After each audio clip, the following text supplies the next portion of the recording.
Since we launched the Big Impact back in early 2017, I've really not ever had repeat guests except for one.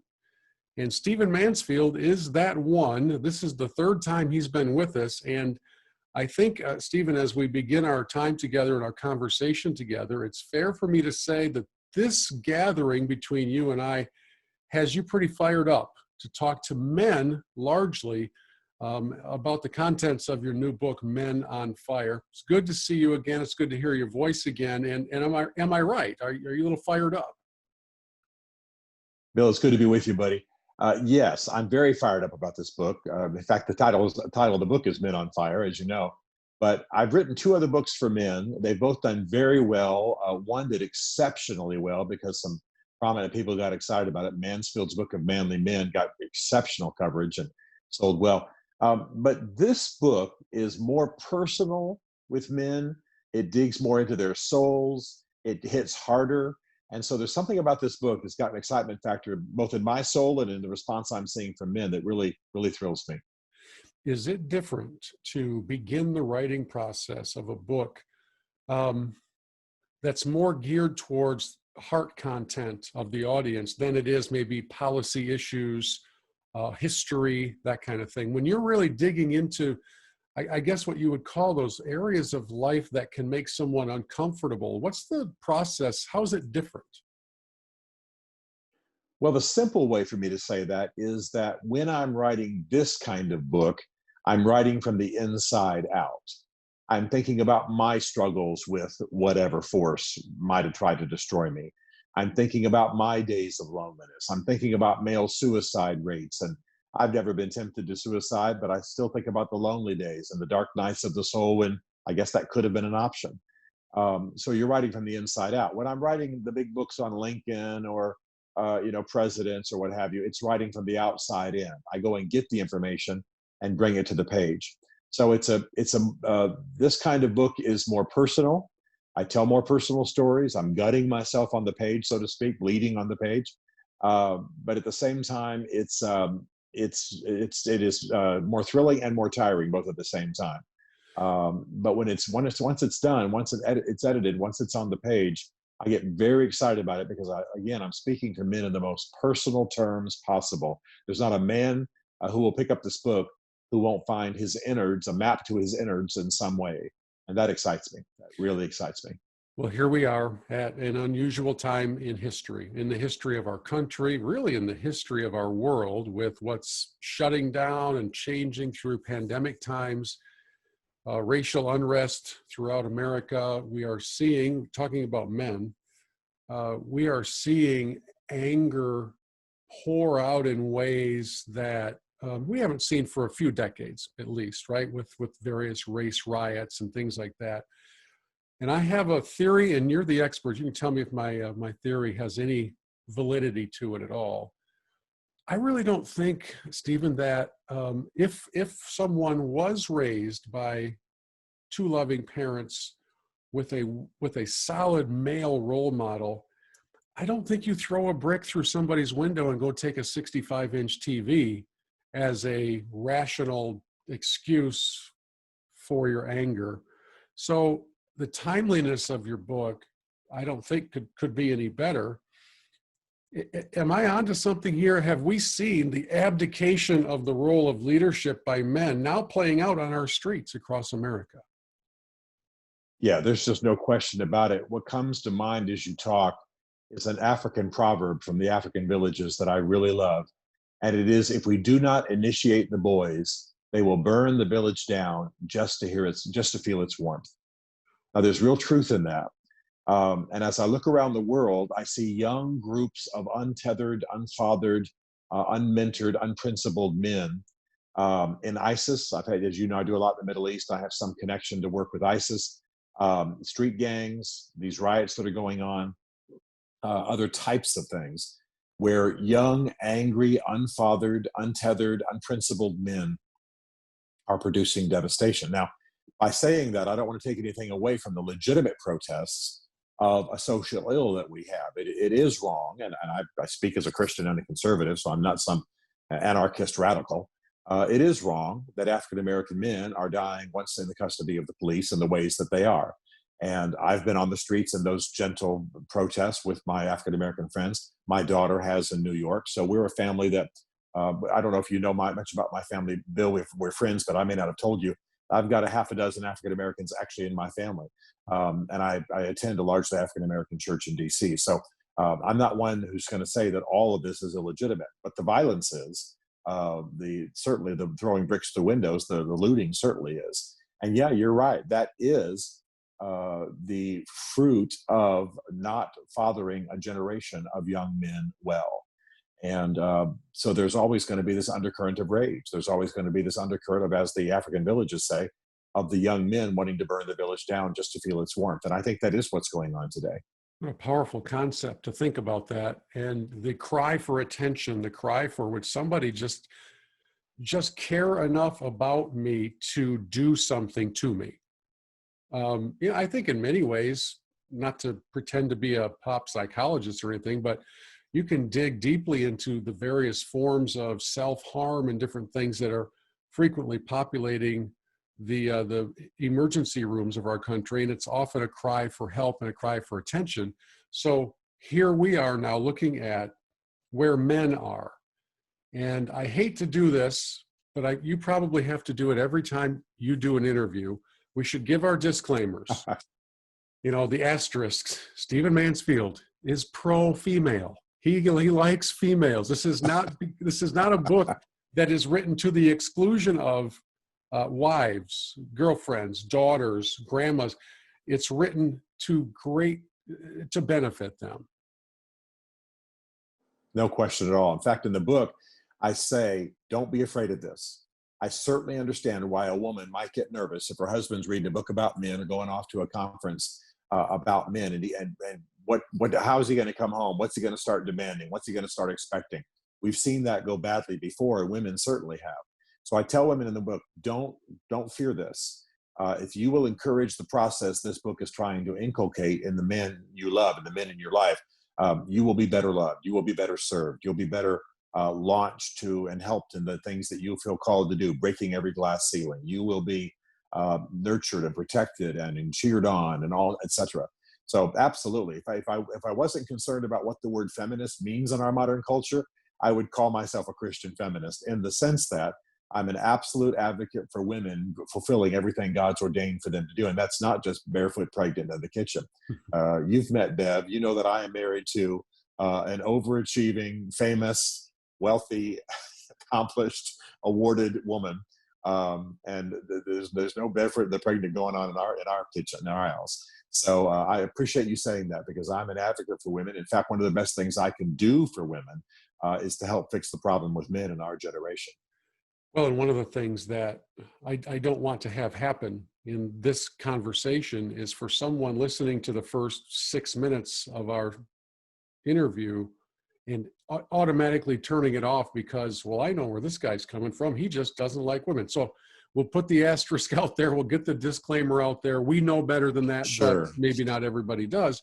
And here we are now in 2020, where the public perception and the presentation of a male is way, way different than it was even 15 years ago, let alone 40 or 50. You were you're writing in the book, I should say, about the presentation of men. For instance, the concept in entertainment of the idiot man, the guy who can't do anything right at all at any time. And it's usually the basis for a pretty funny sitcom kind of a moment where he's lucky if he can keep his pants on and work the remote control.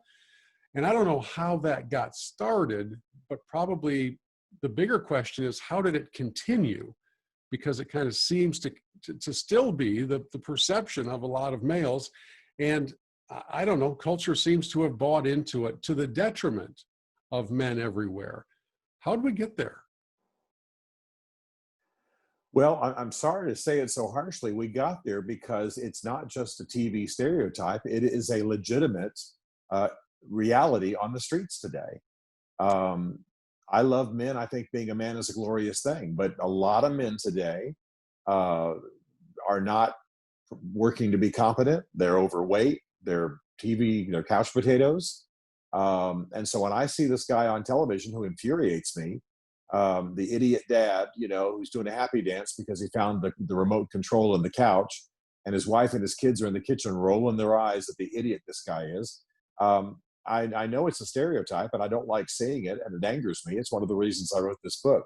But I also know that that is the way a lot of men have allowed themselves to become incompetent, passive, not taking responsibility for anything, unhealthy, overweight. I mean, the men are in a downward spiral in our generation. In fact, men are, by every measurable statistic, in decline in our generation. Whether you're talking about health, longevity, degrees, earning power, whatever. And that's not just compared to women, that's compared with themselves a generation ago. Hmm. So, yeah, I mean, the reason I start the book the way that I do is, because you've read it, is I say, guys, we got to own up to the fact that a lot of these things are true. Now, I'm not idiot man, and I'm not the other guy I pick on, dog man, the guy who's shoving 20s in some girl's underwear, at a bar. I'm not that guy either. But I sure am tired of those images defining manhood in our generation in our popular media. So that's why I'm declaring war on them. But I'd start the book, as you know, by saying to men, there's a reason these images are out there. I don't think they're real. They're not real about me, but they're real about a lot of men. That's why, for example, and you've probably seen this stat at the beginning of the book, 20% of every girl, or all the women who go to American colleges and universities are sexually abused. Who's doing that? Untethered, unprincipled, unfathered, unethical young men. So obviously, we've got a crisis of manhood in our generation, and that's why we have some of the ills that we do. I think a good man doesn't want to shirk that responsibility, doesn't want to say, oh, I don't want to talk about that, or that's not true. It is true. So let's fix it. And that's my attitude. And I think it makes a difference. But I certainly hear what you're saying. These images are infuriating. And this is, again, a lot of the reason I wrote the book. And yet, as you said, they're also sometimes a reflection of where we are, not a No question. projection of where we're perceived to be. And away from this program, I do quite a bit of traveling to produce television shows at great destinations around the world. We're spoiled. We get to go to nice places. Most of them are golf resorts. And I was just shooting 2 shows last week at different places in my home state. And from a distance, especially in those buddy trip getaway locations, you can overhear conversations from men who usually are in my general age category, right around that 50 years of age. And when they don't see you, and it's just the 8 or 10 or 16 of them over at the corner table, oh my goodness, Stephen, I didn't hear that kind of stuff when I was in junior high on the playground. And these Sure. are, now I don't claim to know all of these people personally, but I have to think some of them are professionals. I have to think some of them maybe even are leaders of teams, or maybe leaders of businesses. But when they get away with the boys, it is an entirely different version of themselves, where if they were wearing hidden microphones and a recording was sent back home to the missus, I don't think the report card would look very favorable towards that conduct. So let's get into it. Let's start talking about where men are and how we can get back to where we're supposed to be. Well, I think my approach, as despite the way we're talking right now, my approach is I don't believe you can guilt a man to greatness. So I could beat every man. I mean, you get 50 men in a room and start talking about lust, you can get them all condemned and feeling bad about themselves, right? If they want to be good men.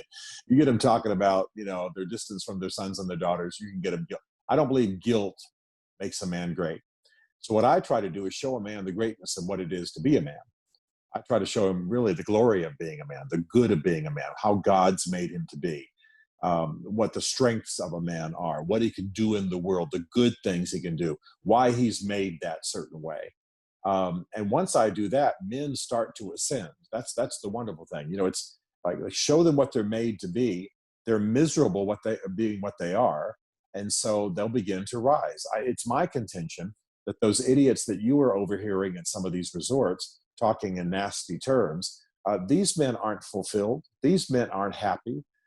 These men, all pistons aren't firing in their souls. They may be showing off at that moment at the golf club when they're at the sexy resort and on their 5th beer, But when they lay their heads on their pillows at night, they know they're not good men. They're not happy. They're not fulfilled.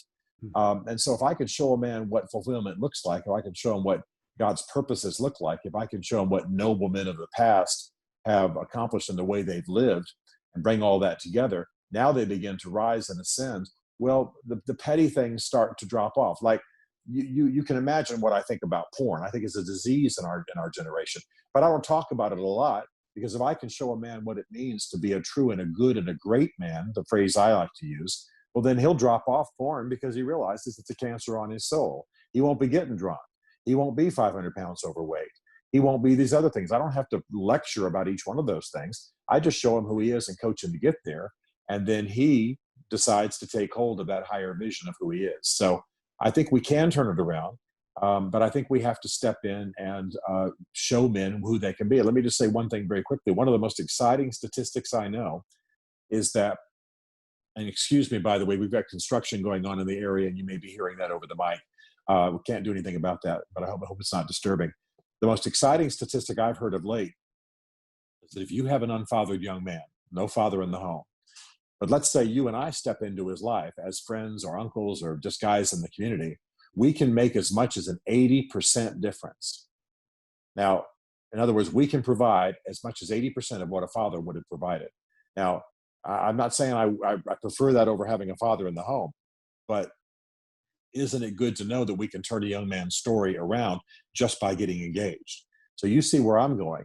I want to get a culture of men that's bent on noble manhood, and then I want to get them engaged and initiating and bringing the boys up, whether they have fathers in the home or not. And I believe we can turn this around in a generation. So that's my encouragement, and those are the kinds of pillars that I cling to.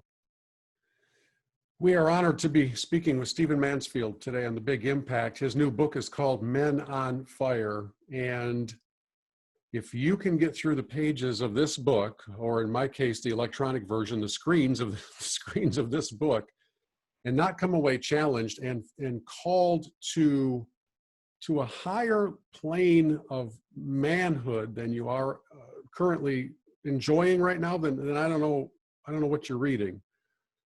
Stephen has laid down a considerable challenge, but it's not a scolding, it's not a guilting, it is a challenge. It's an invitation. I love what you wrote, even in the introductory pages. It says to men, you play a role in this. You cannot be passive. You have to hunger. You have to hope. You have to pull on this meaning and make it your own. Then the fire begins. And Stephen, with that, you launch into the description of 7 different types of fire within man.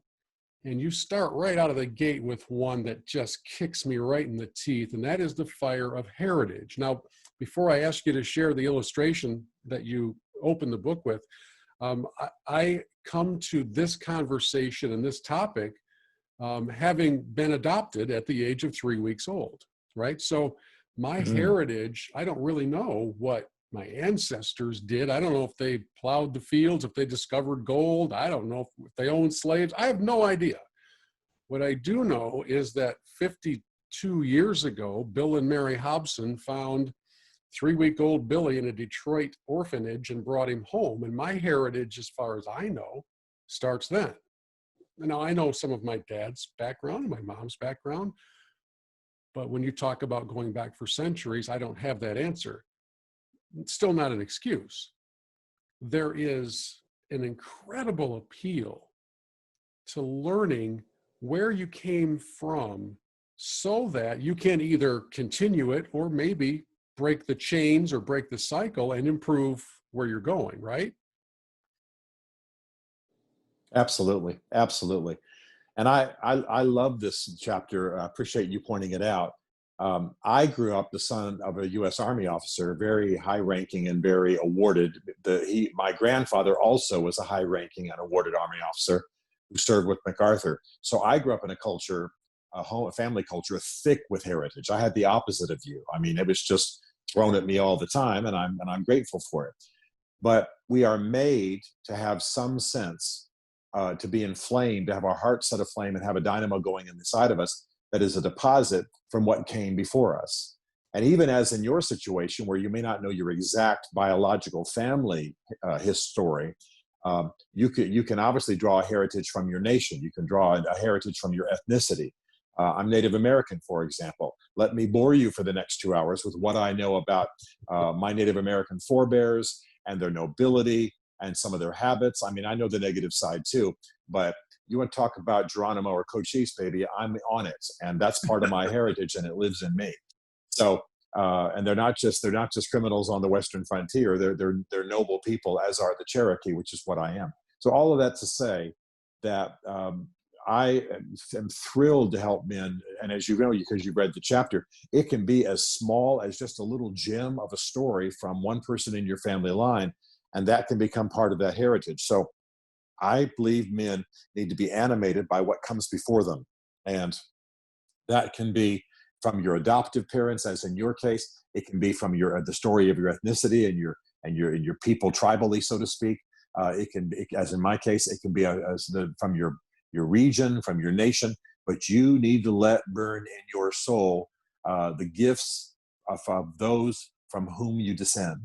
And the stories I tell in the book thrill me because I think it's part of the key. I think it's very interesting to me, by the way, Bill, that months before anything broke out on our streets like we're dealing with right now, my first chapter had to do with heritage, and my first story has to do with African American heritage. Now, I'm not good enough to make that happen, but I think it speaks to our times. I would kill to see a video of the scene you described in the opening chapter. And I don't want to give all the gold away from Men on Fire, but can you take us inside the room and the lecture hall where you were seated for a very special moment? Oh, absolutely. I was asked to go with a professor friend of mine. He had been asked to speak at a largely black high school. I prefer the phrase African American high school in an inner city. I don't think there was any single non-African American student there. And so there was this big assembly, and my professor friend, bow tie wearing, white, just, kale eating, whiter than me is what I'm saying, even, was asked to speak on Blacks in history and the greatness of Blacks in history. Well, we stepped into this, basically it's a gym, like the assembly rooms in most high schools. And it was full of a bunch of kids who, had been taken to an assembly. They were glad to be out of class, but they weren't that excited to be there. And I remember that I literally checked to make sure I knew where the exits were. I thought we were going to have a riot, and not because they were Black. You'd have to know more about my life to know that I'm not. That being in the inner cities and being with Blacks, that's normal for me. But I thought this ain't going to go well.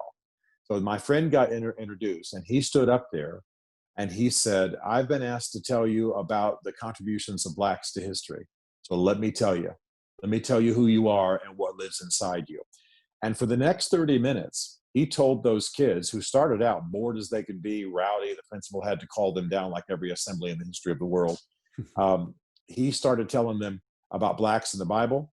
He started telling them about Blacks in history. He said, when my British ancestors were still in bear claws, there was a sophisticated civilization in North Africa. The greatest library that's ever existed was in Alexandria in Africa. He talked about Jesus being more Black than white. Obviously that's ethnically true. On and on and on. And the Black man helped Jesus carry the cross, or at least a man from Africa. And then he started talking about Black inventions and who made the potato chip, and who gave us the folding bed, who gave us the iron, and who gave us the blood bank, and who gave us cornea surgeries, and on and on and on. And he punctuated it by saying, if you've ever used an iron, thank a Black woman, because she created it. And he'd give the name. And he'd say, if you've ever had a blood transfusion, thank Dr. So-and-so, because he created it. And he went on like that for like 15 minutes. I want you to know, I looked around that room and saw those kids leaning forward, getting interested, telling their friends to shut up. And when it was all over, this is the story I love to tell. I don't mind telling it because the guys will still want to read it. When it was all over, the kid I thought, his name was Deshaun, the kid I thought was most bored, most irritated, most likely to misbehave, got out of his seat, having, by the way, listened pretty intently at the end and told his friends to shut up, made his way to the professor and gave him a bear hug. He had never heard anything like it before, and he left that room changed. And that's the power of heritage. It's not just about Blacks, obviously, although I'm thrilled for that. Same thing happens when I lecture my Native American kinsmen on the reservation. I'll go and I say, let me tell you a little bit about who we were. Let me tell you about the Trail of Tears, what was really happening on the Trail of Tears, and et cetera, et cetera. And it's not a defense of the white man, because the white man mistreated the Native Americans, quite a bit. But I'll tell you what, it changes them. And everybody's got that same kind of heritage, at least in their ethnicity, if not their actual biological family line. So it was a transforming moment for me, and I'll never forget it. And of course, that's why I put it at the beginning of that chapter, Bill. Well, along with the infusion of heritage, maybe for the first time, you start to learn that you came from value and you still have value. It kind of sounds from your description like it's an infusion of hope for a man who maybe thought he really didn't have anywhere to go, that there was no reason to seek personal improvement. If there's no light at the end of the tunnel, why am I going to keep walking down the tunnel? Is this Yes. heritage education about also kind of just bringing in some hope and another reason to strive? Well, it does bring in hope, and the reason is you're saying this to a person: this lives in you. This lives in you. My wife and I don't watch much television, but we are addicted to these "Who do you think you are?" Ancestry.com kind of TV shows, where somebody's telling a star, a famous person, here's what your ancestors did, and we are just blown away every time. You got the NBA player or the musician or the actor or the famous producer or whoever, and somebody, Henry Gates or somebody is telling them, here's what your ancestors did.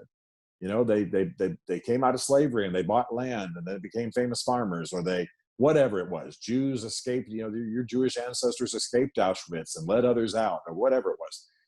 People are bawling their eyes out. The person who's hearing their history is bawling their eyes out. This is already an accomplished person who you wouldn't think might be that affected by it. And by the time it's over, you can see the resolve in their faces. Why? Because somebody said, this lives in you. You may be an NBA player, you may be a famous football player. Let me tell you what else lives in you, because it comes down through your family line. So heritage says to my young friend Deshaun at this African-American high school, for example, I don't know what you've been told. I don't know who's loving you at home. I don't know how these teachers are responding to you. Let me tell you what lives in you. Somebody figured out how to store blood and create a blood bank. It's saving millions of lives every year. That lives in you because, by the way, it was an African-American doctor who did that. By the way, if you know anybody in your family who's ever had their eyes fixed by ophthalmological surgery, by the way, an African-American did that. It lives in you in some way. I don't care if they're your aunt or your uncle or not. The fact is, it lives in you as a people. You're part of a people.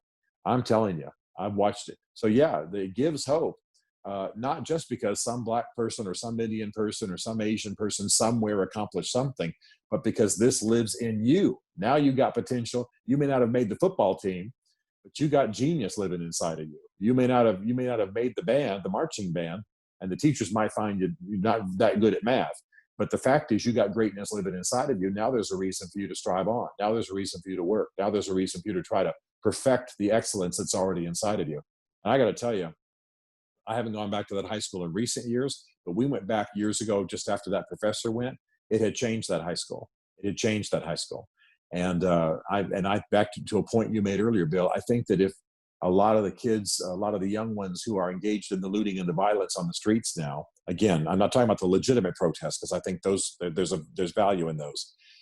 But the violence and the looting, if they had more of this heritage inside of them, they would conduct themselves differently. Now, they might file lawsuits, they might still go for the same social change, but they wouldn't be pulling down statues erected, by the way, by their African-American ancestors in most cases, when they don't know the story. You know what I'm saying? I'm not picking on all of that. I don't think there should be, I saw a statue in the South recently that literally said, this statue commemorates the restoration of white supremacy in 1878. That thing needs to come down. But not a statue of Gandhi, for heaven's sakes, not a statue erected by freed slaves thanking Lincoln. You follow what I'm saying? So in other words, if we'd had more of that sense of heritage, both as a historical fact as well as an impartation to the soul, I think we'd see something different happening on our streets today. If you have been listening to our conversation for the past several minutes, you know that Stephen Mansfield not only knows his stuff, but is a gifted communicator. And his book is called Men on Fire. And there are 7 different fires within men that Stephen addresses in the book. we don't have time to talk about each one of them, which is kind of why we want you to buy the book. But at the same time, there's another one that it just jumps off the pages to me, Stephen, because I do think, again, my amateur observation, I do think that men want to be in the fight. They want to be in the battle. They want to be a part of making a difference, of whether it's change from within or change within their family or their community, their church, their businesses. And this fire of battle that you talk about does beat in the heart of men. I think it's a God-infused fire that has been, maybe it's been kind of tamped down. Maybe there's some sort of a damper on top and it's sucking all the oxygen out of the fire. I don't know what the best analogy is, because we start to see now men who are actually wondering, can I do this? Can I take the steps necessary to improve my relationship with my wife? Can I do anything to make a difference in my community during these times of unrest? And I know that you believe the answer is yes, you can. No question about it.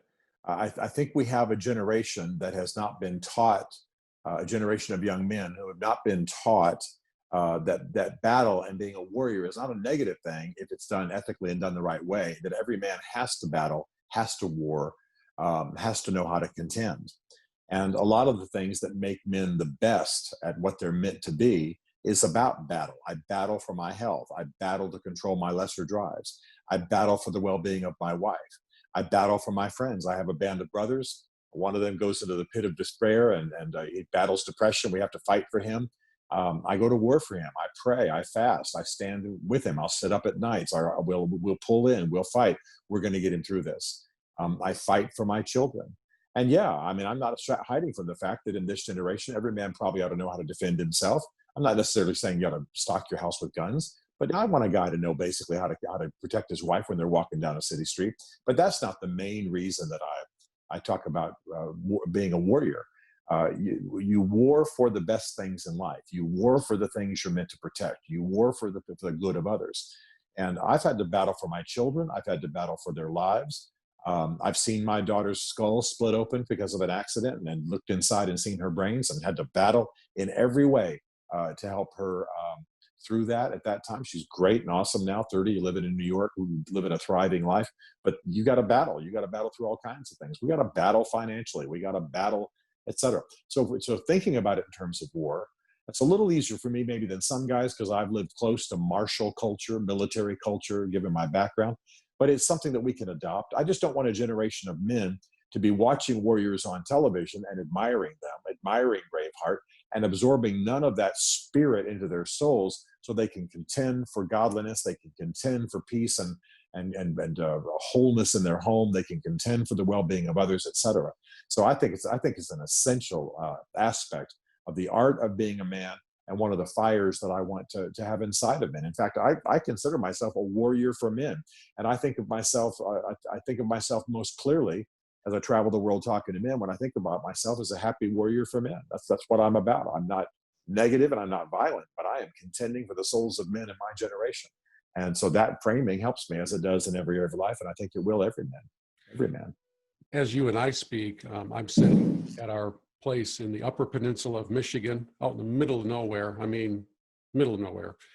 A couple of doors down, my niece and nephew and their high school studly athletic boys are all watching this race, kind of a rainy couple of days.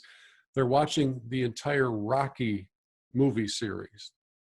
And these kids are studs, the one's benching 340 and throwing it around like it's paper clips. And so, the fire of battle is raging inside of the 17-year-old, and he's ready on the football field if he can ever get back out there, that kind of thing.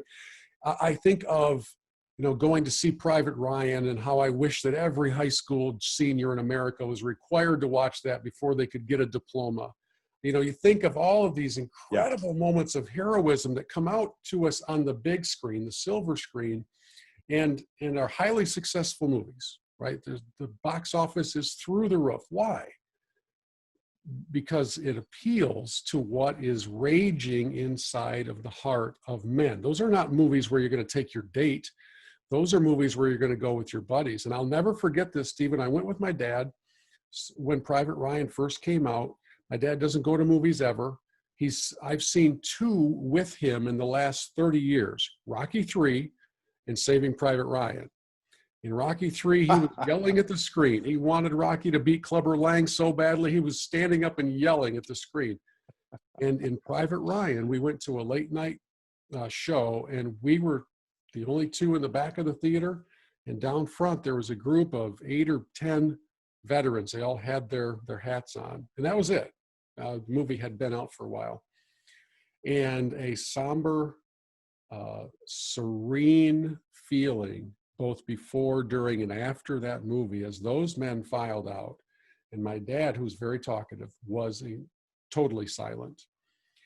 And that portrayal of the fire of battle in a physical sense is what I think of when I read that chapter in your book, because sometimes it's not a physical sense. Sometimes it's a spiritual battle or an emotional battle. Exactly. And man, I hope guys get that. Well, I do too. And I'll tell you what, it's not just the issue of battle. It's also the issue in that movie and others of someone fighting for you. When I've gone to watch the movie Tombstone with some of my buddies, we took some guys who weren't part of our immediate group, and they apparently didn't have good men around them, weren't part of a culture of good men. When that was over, one of the guys was in tears. And he said, I hope somebody fights for me like that one day, because at some point in the movie, a guy says for them to get to him, they'll have to come through us. I mean, and in another place, a character says, one guy says, why are you fighting for him? And he says, because he's my friend. And another guy says, well, I have lots of friends. And the dude says, well, I don't. I got one friend. And so that theme of friendship is in that movie. And this dude was in tears saying, I've never had anybody fight for me like that. So men are made for battle. Men are made for battle with each other. They're made for that covenantal relationship which makes them willing to fight. And I just don't want it, like I've said before, a generation watching this on television, watching this in movies, and never having it in their lives. I mean, you and I both know the 20 or 30 movies that most men just love to watch, and they love to watch them over and over. But the issue for me is not whether they can quote the lines like I just did, but do they have this in their lives? I want them to live it. And it's possible for them to live that. And so we've got to awaken that warrior spirit that then connects us with other warriors and causes us to fight in a common cause. Before I forget, let me just list the 7 fires that Stephen addresses in Men on Fire. The fire of heritage, we talked about earlier, the fire of battle, the fire of destiny, the fire of friendship, the fire of love, the fire of legacy, and the fire of God. And in our time, as I mentioned earlier, we certainly won't dive into all of them, but there's one that, actually there's two that I'd like to deal with in the few minutes that we have left. One is the fire of friendship. You mentioned briefly the band of brothers concept. You have poured a lot of your time and energy into encouraging men to bring other men around them. I can say without hesitation, and if my wife were to walk in the room, it would be a miracle because she's not here, but if she were to walk in the room, she would say that there's no chance that I'm sitting here having this conversation with you if it weren't for a band of brothers that I refer to as my guys. In fact, when I pray for them, I pray for my guys who came around, actually both of us, during a real tough time about 5 years ago, and still to this day are part of our life rhythm. It's not unusual to have an email, a text, a call from any one of the 8 guys in that group. The fire of friendship, I think, can sometimes be interpreted by a guy who's putting up all of his shields as a weakness. I can do this. I don't need the others around me. Can you please speak to what the fire of friendship is all about and why men have to have this fire in them? Well, I think one of the great gifts of men is for dynamic, intense, transforming friendships. And yet we have lost that skill for the most part in this generation. I think we all know the surveys. The average guy cannot name a best friend. The average guy does not know who he would call if he was out of town on a business trip and his wife suddenly had a problem and he needed somebody to go over and help her. And there she is, 3 a.m, flitting around, all nervous and upset, probably in her 90. Who do you trust? to go over there and handle that? Do you have some guys that you would trust? Now, I do, you do, but the average guy doesn't. The average guy can't even name another man who has inspired him other than on television. In other words, he has nobody in his immediate circle who has inspired him to be a better man. And we all know that the male suicide rate is skyrocketing. I've been involved in the postmortems on those things a little bit, the psychological postmortem. And almost every time a man commits suicide, well, I won't say every time, but many, many times, he will write a note that says, there's not a man living who even knows I exist. There's not a man in my life. There's not a man in my life who even cares. And that's a lot of the reason for suicide. So men are made for this, and great men throughout history.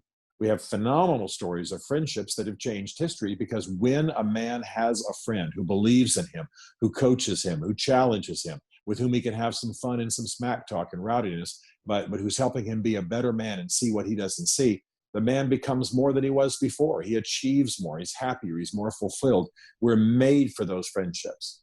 We're not made to walk alone. Only a fool walks alone. And so we all know that we have a progression in this generation. Friendships in high school, college, the military, early career, they're easy. They're built in. But once we get married, start having kids, start living, in isolated houses, start driving to work, working in our cubicle or on the factory floor or whatever, we start to have rust friends. That's the phrase psychologists use for friends we once had and that were close, but now they're a phone call a year. They're the guy in your marriage you haven't seen in 2 years, but you've spoken to once. That's a rust friendship. And when I ask men if they have friends, often they start talking about rust friendships. So we have a capacity for friendship as men that's intense and amazing. And most men have settled for walking alone. It's what our society hands us. It's what we think our lives require. And we've absolutely got to bust out. The most transforming thing I'm seeing happening in all of the men's events I'm doing all over the world is that once men start understanding that one of the elements of noble manhood is I'll use the word bonding. People don't like that word, but bonding with other men and what that produces in their lives, it's transforming. You can't believe the transformation that's happening in families and the happiness of men and the fulfillment of men in communities, in schools, in governments. You can't believe what's happening because men are walking together. And so obviously in this chapter, I hit that hard. I want to see every man being intentional about dynamic friendships and having a band of brothers. Last one we'll touch on. We have a couple minutes left. The fire of God. I do this program so that men will deepen their faith, will deepen their reliance on and their relationships with the Almighty. So it's a fitting end for us to kind of wrap things up on. What is the fire of God in the context of the book Men on Fire? I try to get men who, for the most part, the statistics tell us, are pretty much fed up with organized religion, to recognize that God made them and God made them as men. And that a lot of the religion they've probably been exposed to has had, and I don't mean this as a negative, the word feminine is not a negative for me, but it's been feminized, which is fine for the women, but it's not been also been masculinized for the men, so to speak.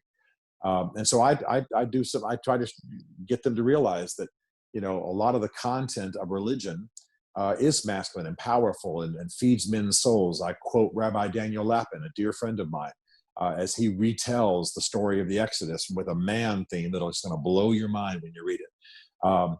And I talk about Jesus and how, look, we've got Jesus as a guy in a bathrobe with a sheep under his arm. But let me tell you a little bit about Jesus. He was hunted every day of his life. His father died when he was young. His brothers didn't really believe in him. His best friends betrayed him. I just go on and on and on. I say, picture a guy who's muscular. He's a stonemason. He's a carpenter. Picture him at 16. He's starting to get buff, This is who Jesus is. Fasting 40 days in the wilderness. That's a manly thing, man. That's a tough thing to do. Hiking miles and miles and miles and miles. I mean, I just try to get them to relate to him almost in a natural sense as a guy. And then I say, now this man, this male, this masculine male, he's sitting at the right hand of God. He's telling God the Father what it takes to live on this earth as a man. So you can have the resources you need. And I got to tell you, when I talk that way to men, it changes the way they perceive it. It's not that I'm some master speaker. It's just that they begin to perceive religion differently. Jesus isn't the desiccated guy up on a cross. He's not the guy with a bathrobe and a sheep under his arm. He's a man. He walked the earth. He did manly things. He suffered a horrible, grisly death. And now he's on the other side of it, resurrected and sitting at the right hand of God, saying, well, now this is what Stephen's going to need when he accidentally stumbles on that HBO porn late at night in the hotel room when he's speaking somewhere on the road. He's going to need these resources, Father, because this is how it feels to see a naked woman or to battle lust in your soul. Guys go crazy because they've never thought about the battle of manhood, and God being involved in it, because Jesus walked the earth as a man. So anyway, what I'm trying to do is rework religion and get these guys to understand that God is intimately involved with them. He created what it means to be a man, and he wants to clean them up and help them to live it out to its fullness. And that changes the whole orientation of most men to what faith in God, faith in Jesus, and even being a Christian is.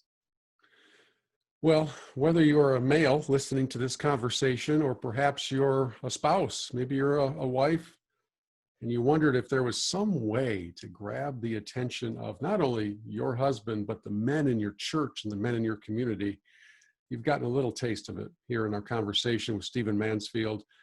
You know what, I think, Stephen, if I understand right, you can go on to Amazon and actually buy more than one copy at a time. I think they allow that now. There's a little quantity thing over there on the side where you can choose from a drop-down menu.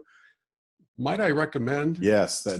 Yeah, might I recommend getting Go ahead. a handful of these books as gifts for the men in your life that are important to you, and just saying, you know what, I want to go through this journey with you. I want to discover these different fires in here together. And here's hoping that this book and this conversation maybe can help launch some small group discussions, some Bible studies, some bands of brothers coming together to study what Stephen has so skillfully written. And it is always a pleasure to talk with you, my brother. Thank you so much, and stay safe. And one of these days, maybe we'll even be in the same room again together. Let's do it, buddy. Let's do it. Good to be with you, Bill.